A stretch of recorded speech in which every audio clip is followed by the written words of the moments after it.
It's June 30th, 2023, and I'm gonna go open up the hives, look at them. It's been maybe too long since I did that the last time, but I'm kind of trying to walk a fine line here because I wanted to not disturb them too much because they started the year out so poorly.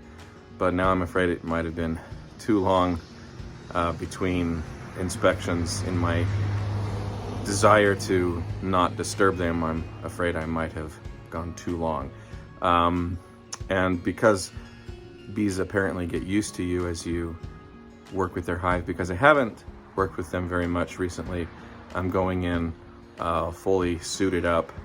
I'm gonna put gloves on to start, just to be careful and kind of feel out how they're behaving. But follow along, we'll see if I see anything interesting. Here's what it looks like at the entrance today. Lots of activity. So hoping they're still okay. We'll see if there's any development of brood down here in the bottom body. If you're a beekeeper, this is pretty. This is what, the 1, 2, 3, 4, 5.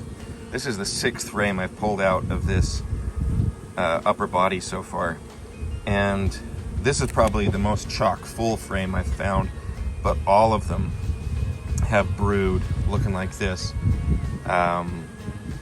with honey in the corners and other stores. So this hive is just going really well.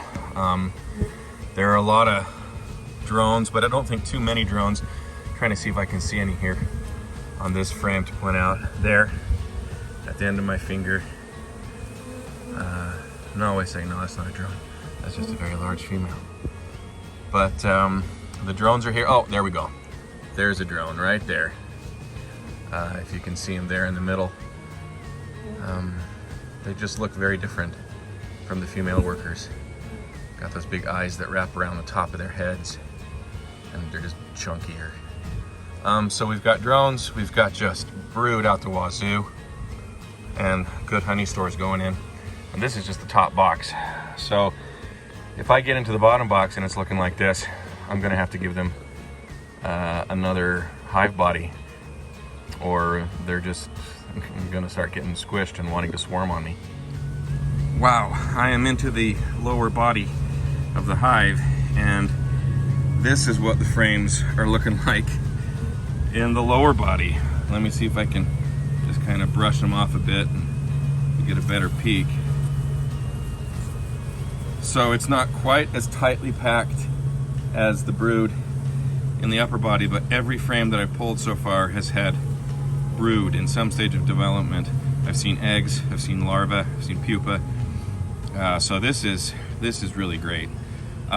What it means though is that this hive is almost to capacity, so I've got to give them a lot more room. I'm going to give them a full hive body, a third full hive body, and then I'm also going to put a honey super on, because in addition to all of the brood, there's a lot of honey.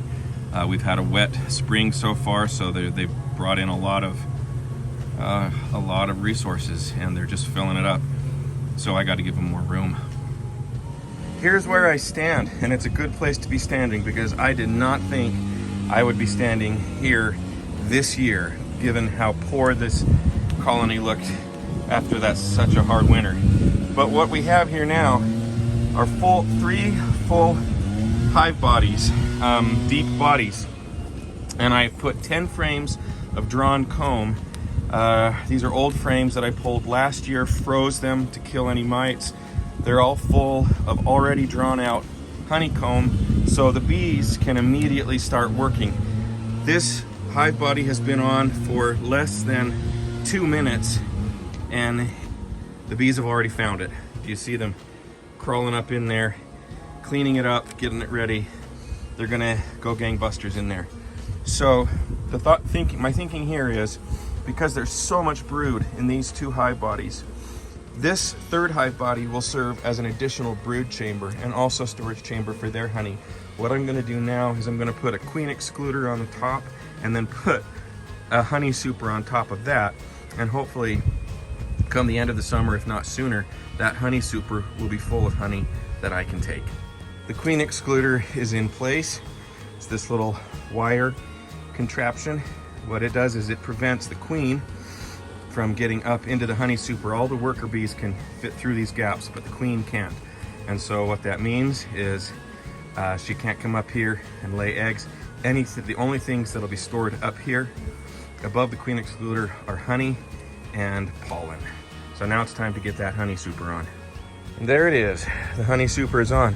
Once again, filled with 10 frames of drawn comb that I had taken out of a hive last year and frozen. So they don't have to waste any time building up that comb. They can just go straight to it, start putting stuff up there. It's June 30th. Who knows, maybe by mid to end of August, we might have some honey in there. And that is what I would call a B.I.H, a big, impressive hive. Oh, I'm happy about that.